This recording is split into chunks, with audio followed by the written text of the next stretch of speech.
Hey everybody, hope everybody's having a good week, and just wanted to do a quick video talking about tonight and different things that we'll be looking at. And like I said, I hope you're having a great week. Just give you an update. We were out of the country last week. Caleb got to make a wish since because of his cancer and chemo last year, and so we went on his Make-A-Wish trip to the Galapagos Islands, which is off the coast of Ecuador in South America, and so we were gone all last week. All around, everywhere I look, your love is all around, all around,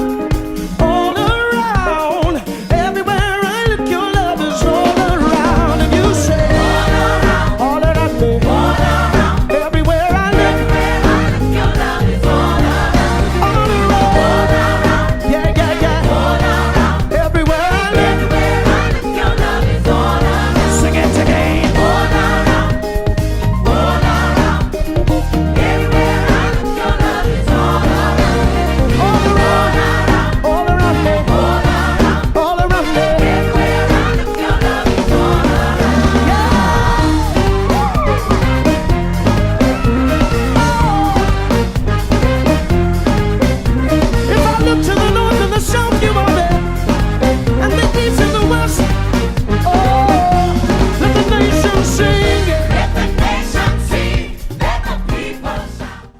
Chris Rother filled in, and I heard it was great.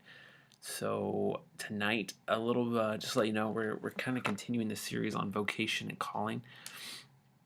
Tonight, we're gonna kind of hit on the fact that Jesus died not just so that we could go to heaven, but so that we could live a different life. And what does that mean? And if we're just following Jesus for what we get afterwards, we're missing not the whole point, but a majority and the bigger point of what it means to follow after him now and what it means to bring heaven to earth. And I think I want to talk a little bit about that we're becoming something, that our lives now, it's not just one day we'll die and go to heaven and everything will be made right, but we are in essence living and becoming more like Jesus now, so that when we do die, we will be ready to be in his presence and be ready to live forever and with him and what that means. And so we'll talk a lot about what that looks like here and now. And so how does that play into our calling and who we are? I'll be saying a phrase again a lot tonight that says, at the intersection of your hopes and dreams and talents and passions and gifts and desires, at the intersection of all of that and the world, and when we look at the world, what we see, that maybe that is where we find out what ultimately God wants us to do. So God's given us certain talents and passions and desires and gifts and a holy discontent, you might say. And when we take all the things that God's made us passionate about and given us talents for, and we look at all that and we see the world and where it is and how we might best use those gifts and talents and passions to make a difference in the world and to help people and be where people are, then that's potentially what God wants us to do and what he's created us to do and what that looks like. And so how do we not just live life selfishly about and make life about what we can get, what we can gain, but how do we live our life in such a way that says, God's put me here to make a difference in somebody's life, and in one person, or in potentially in a community or a church or a high school, or who knows what the possibilities are endless when we look at God's love and God's grace and what it can do in and through us. But if we're just living life for what we can get out of it and the amount of possessions and money we can make and get, we're missing a whole idea of what it means to be Jesus's hands and feet here on earth. And so we're becoming something. We are, in essence, even as teenagers, our lives are heading in a certain direction. And is that direction and is that purpose what God would have for us and who he created us, or who he created us to be, in essence, beings that worship him with everything that we are?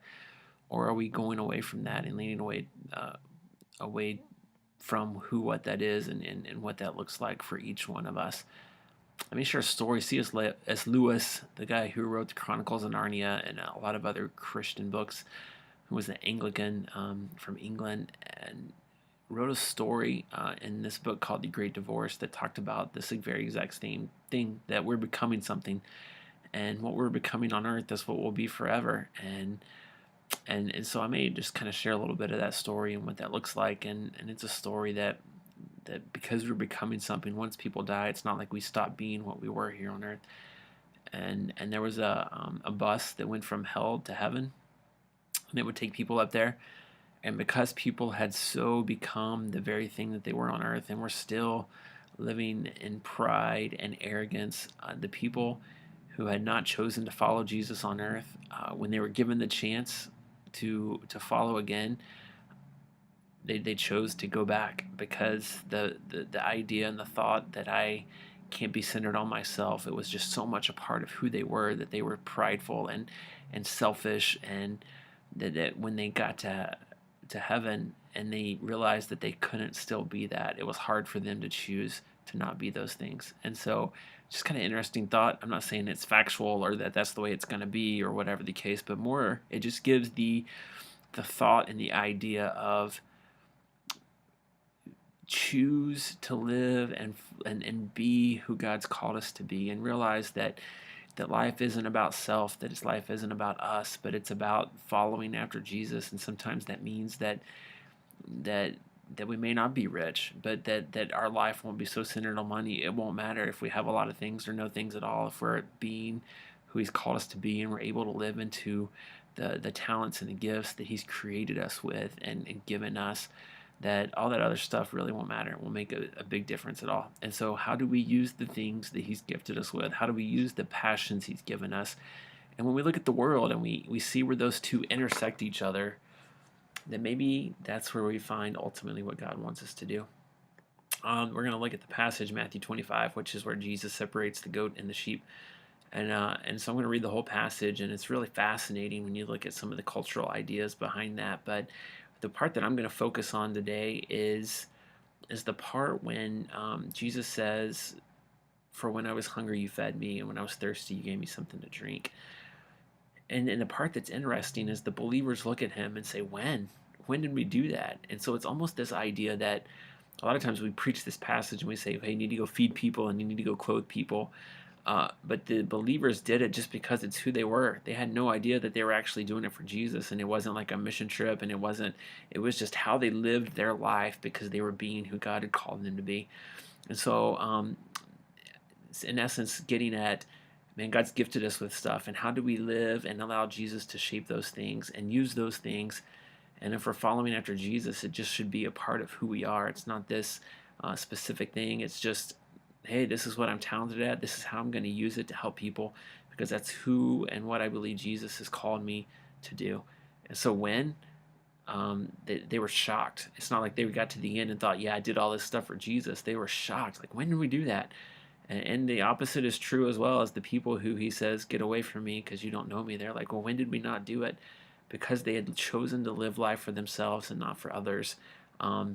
They had no idea what that would look like. And so that's what we're going to talk about tonight, vocation and calling. And I've gotten a lot of positive feedback from teens that this is something they're super interested in, and something they think about a lot. And so I'm hoping that it's helpful and that it's giving them some direction on what life might look like in the kingdom for them. So if you have any questions, let me know. Other than that, that's what tonight is about, and we're going to have a good time. Talk to you later. Bye.